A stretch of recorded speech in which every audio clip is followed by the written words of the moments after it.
Pour la lecture de ce jour, frères et sœurs, Maître Paul, par son épître aux Romains au chapitre 8, nous parle brièvement de la non-acceptation du Christ par Israël.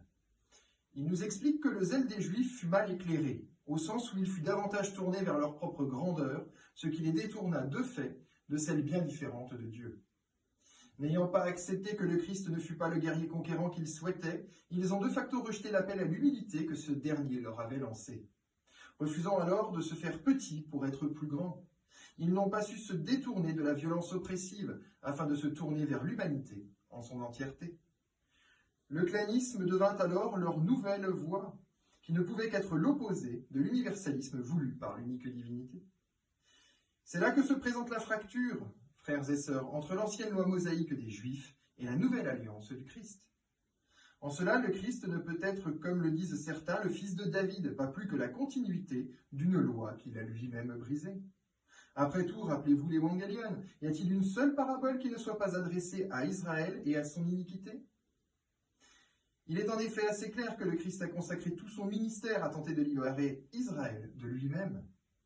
Et c'est également la volonté de Maître Paul, comme il le dit si joliment, je cite, « Frères, le vœu de mon cœur, ainsi que ma prière, sont pour Israël, afin qu'il soit sauvé. » C'est pourquoi en ce dimanche, frères et sœurs, je souhaiterais qu'en bon chrétien, nous prenions 3 leçons des erreurs du passé, afin qu'à l'avenir, nous ne tombions pas comme ceux qui jadis rejetèrent le Christ. Soyons donc humbles et cherchons chaque jour à nous améliorer, car rien n'est jamais acquis, et ne doutez jamais que c'est bien par nos actions de grâce que nous pourrons saisir la main que Dieu nous a tendue.